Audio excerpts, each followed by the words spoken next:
Bonjour à tous. Eh bien, nous allons attaquer le tirage pour les Sagittaires et leurs énergies pour ce mois de mai 2025. Donc, je vais procéder au tirage. J'ai déjà un petit peu mélangé les cartes, mais je leur donne un petit tour supplémentaire et je vais les tirer comme je fais d'habitude ici. Alors, je suis assez étonnée. C'est que d'habitude, ce jeu, il saute. J'ai fait des tirages hier soir et les cartes fusaient dans tous les sens. Mais alors, dans tous les sens. Et ce jour ici, là, eh bien, elles sont plus collantes. Alors, je suis étonnée. Je pense que j'avais jamais pensé à ça.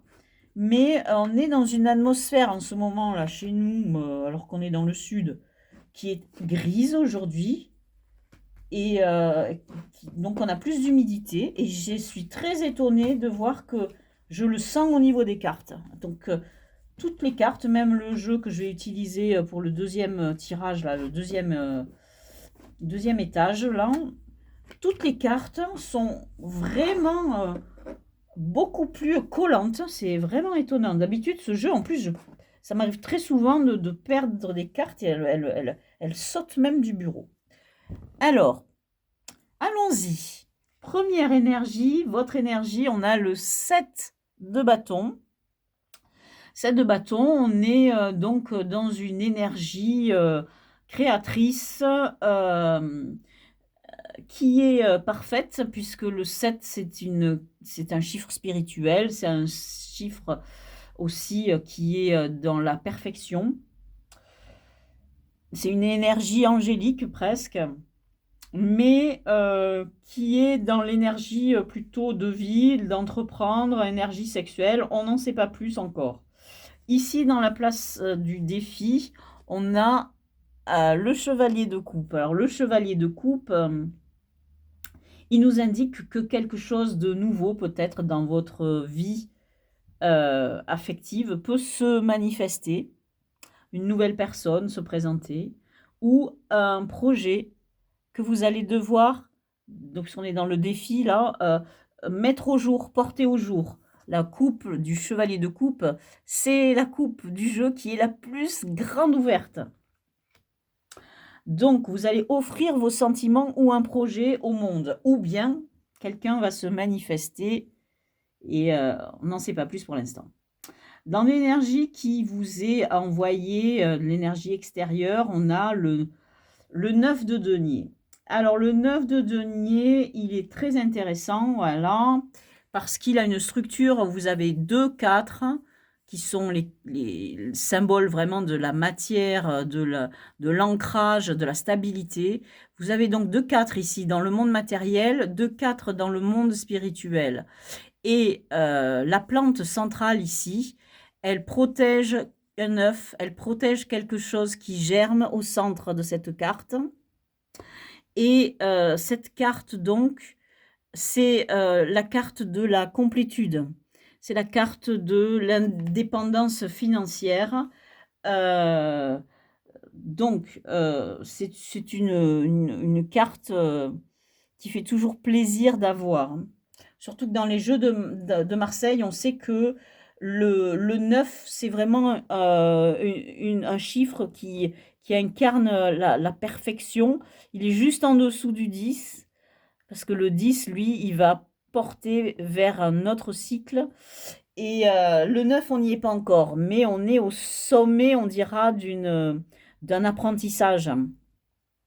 Mais ici, on est dans la suite des deniers, donc cet apprentissage, il est lié à la matière, aux choses concrètes.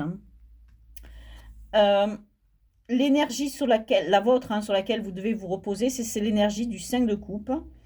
Alors, donc on est dans le domaine des sentiments et des émotions. Donc, à nouveau, cette carte peut être liée à ce chevalier de coupe. On a ici une carte qui porte son fruit. On sait que le 5, le 5, c'est vraiment le chiffre qui nous amène vers une progression. On sort de la matière simple, le matérialisme simple, le cartésianisme simple, au niveau des émotions, quelque chose de basique, on dira, pour accueillir cette 5e coupe, qui est une étincelle, on dira, de vie divine, une étincelle de supplément d'âme, et qui va porter du fruit. Donc il faut se reposer sur cette énergie-là pour arriver ici, c'est-à-dire à offrir au monde quelque chose. Alors la carte qui est au cœur du jeu, elle est magnifique. On a encore un 7. Donc on passe du 7 de bâton au 7 de coupe. Et mais là, on est dans les coupes. Donc, décidément, les émotions, les sentiments sont au cœur de ce tirage. On a quand même 2 belles cartes de coupe. Et ici, on a des notions un peu différentes dans cette carte, puisqu'on a 2, on dira, trilogies en haut et en bas. Donc, on sait que dans le 3, dans le tarot de Marseille, on est dans la création. C'est l'énergie du couple qui porte un enfant, du projet qui germe, du fruit qui naît. Et là, on a cette idée de matrice ici. Et on a le 3, donc c'est cette idée de création. Cette idée de création, elle se trouve dans la matière et dans le monde spirituel. Et qu'est-ce qui est porté au cœur de cette création? Eh bien, quelque chose qui doit germer. On est en plus ici dans la structure de la carte, on est dans un 5 ici, plus 2. Alors, donc, on a vraiment quelque chose qui fait suite à ce 5 et qui est presque une évolution chronologique. Donc, de ce 5 ici, faire rentrer ce supplément d'âme dans vos émotions et votre monde affectif, eh bien, on passe de ce 5 à quelque chose encore de plus grand. Alors, est-ce que votre histoire, est-ce que c'est une histoire d'amour? Est-ce que c'est un rapport avec votre couple que vous devez faire évoluer ou un projet? On ne sait pas encore. Ici, c'est la carte justement de votre vie affective, sentimentale, avec tout ce qui va toucher au couple ou à la famille ou aux amis. Et, ah mais dis donc, on a le 8, pardon, de coupe. Donc, il est fort probable que tout ceci soit en rapport avec votre monde relationnel, on dirait votre monde affectif, les liens affectifs que vous avez tissés avec les autres. Et là, au cœur de la carte, on a un couple. On a ces trois-là, ces 2 trilogies, elles sont toujours en haut et en bas. Mais là, ce couple, cette idée d'ascension là qu'on a ici, eh bien, on retrouve ce couple au cœur de la carte. Il a vraiment une notion de faire évoluer quelque chose. Alors peut-être un couple, de porter quelque chose au niveau porter un fruit, quoi. Votre relation, elle doit se montrer, elle doit exploser, je ne sais pas. C'est vraiment assez étonnant et troublant de voir ça se développer. Je passe ici pour le travail, la vie matérielle, etc. Et ici, on est à la carte de l'amoureux. Alors, on a toujours quelque chose qui est lié au couple. Est-ce que vous travaillez en couple? Est-ce que vous avez rencontré quelqu'un à votre travail? Cette carte, normalement, dans le tarot de Marseille, c'est la carte du choix. Donc moi, je préfère l'interpréter comme ça. Mais je ne peux pas faire l'impasse sur le fait qu'il y a une histoire d'amoureux dans la position qui touche au travail. Mais à mon avis, il y a aussi une idée d'un choix à faire dans votre travail entre quelque chose de raisonnable et quelque chose qui vous passionne. Et ça, ce choix-là, vous allez devoir le faire et c'est pas un choix facile. Ou bien ça a un rapport avec une histoire d'amour, est-ce qu'il y a un triangle amoureux, est-ce qu'il y a quelque chose qui se passe au niveau du travail, je ne sais pas. Dans votre vie intérieure, vous avez Chevalier de denier, qui est une carte qui nous indique que vous n'êtes pas pressé d'évoluer. Oui, si vous avez quelque chose qui vous tient à cœur, quelque chose que vous devez faire, et ce choix, par exemple, fait partie de ce projet, ben, vous allez le faire, tout ça, mais de manière très prudente, hein, et lentement mais sûrement. Sur cette position d'un dénouement possible, quelque chose qui va se projeter dans l'avenir, on a la carte de la Lune. Et cette carte de la Lune nous dit que il y a un mystère autour. On ne sait pas ce qui va se passer, mais il y a un passage à faire. Alors, peut-être il faut que vous vous penchiez sur votre monde intérieur, sur votre émotion, sur vos émotions, sur votre imaginaire. Et vous allez peut-être devoir passer, voyez, cette rive. Mais il y a quelque chose qui émerge là, quelque chose à faire émerger des profondeurs, quelque chose de mystérieux. Alors, on va espérer avoir un peu plus d'idées sur cette histoire de mystère en rajoutant des cartes sur ce tirage, des cartes qui vont provenir d'un autre jeu qui est le Lightseer Tarot, qui est un tarot qui est plus qui est qui est lié à l'école du Rider-Waite. Donc je remélange un petit peu, je l'avais déjà mélangé avant d'ouvrir la vidéo, hein, avant de commencer l'enregistrement, mais je redonne un petit tour de mélange et je vais tirer mes cartes. Donc, voyez, vraiment, aujourd'hui, cela ne glisse pas. Et je pense que c'est une... Ah ben non, c'est celle-là qui est venue, hein, qui m'a attrapé l'œil. C'est rare que j'attrape la première carte. Donc, je ne peux pas faire un passe. Elle m'a dit, prends-moi.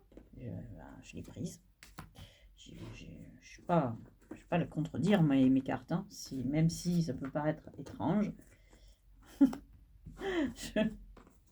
Je les écoute.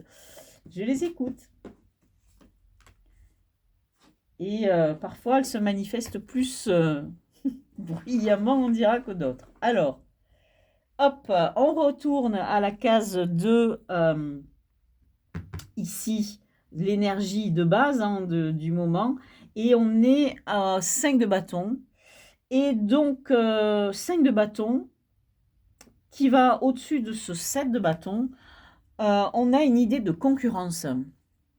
Sur le 5 de bâton, on a une idée vraiment de concurrence, donc de bataille à mener contre d'autres énergies qui viennent d'autres personnes et contre lesquelles vous allez devoir lutter pour progresser, parce que cette lutte ne vous amène que vers une issue positive. Et c'est le sens de cette carte. Vous êtes là, vous tombez, mais vous progressez, vous finissez en haut à attraper le feu, puisque le bâton, c'est les cartes de feu. Donc, ce qu'on vous dit, allez, vous avez le défi à relever, c'est de porter vos sentiments au monde et de porter au monde votre projet et de concentrer sur vous toutes ces énergies du bâton, du feu, c'est-à-dire d'art de séduction et d'énergie créatrice dans cette magnifique reine de bâton qui incarne, on dira, la femme séductrice au charme ravageur, au sex-appeal irrésistible en gros, et en même temps c'est la femme qui réussit professionnellement parce qu'elle sait, elle sait séduire autour d'elle pour arriver à ses fins. L'énergie qui va vous aider ici, on a le 4 de bâton, c'est-à-dire vous avez deux choses ici.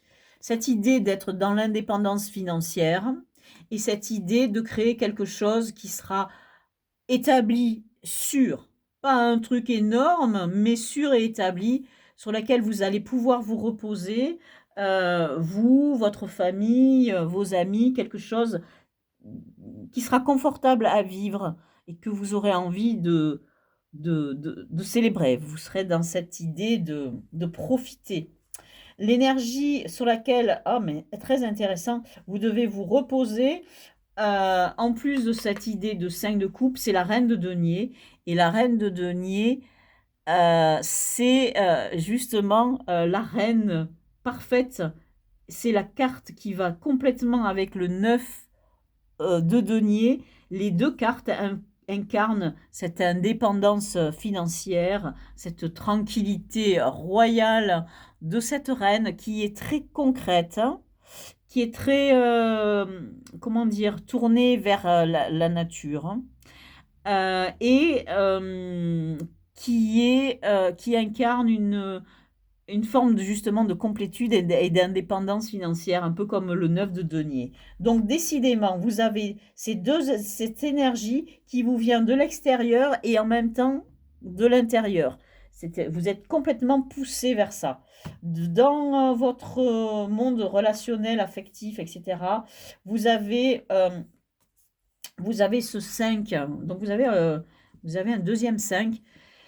Même troisième, 5. Vous avez beaucoup de 5. Donc, ce qui est très intéressant, vous êtes dans une phase vraiment de transmutation. Vous allez devoir faire venir dans votre vie, dans tous les aspects, hein, que ce soit au niveau des émotions, que ce soit au niveau de ce que vous créez dans la matière, que vous créez, votre énergie créatrice, enfin, ou mental, vous avez quelque chose qui va vous faire évoluer d'un cran. Mais on le voit ici, ça n'est pas confortable. Là, le 5 d'épée, on sent que on a des soucis, on a des choses qui nous prennent la tête, hein. C'est un peu ça, cette carte de 5 d'épée. Donc, vous avez une luxuriance au niveau du monde affectif, etc. Mais et ça va vous laisser quand même quelques soucis. Au niveau professionnel, alors on a ce 3, ce 3 d'épée qui nous indique que vous aviez encore un 3 là, quelque part, puisque vous avez un triangle.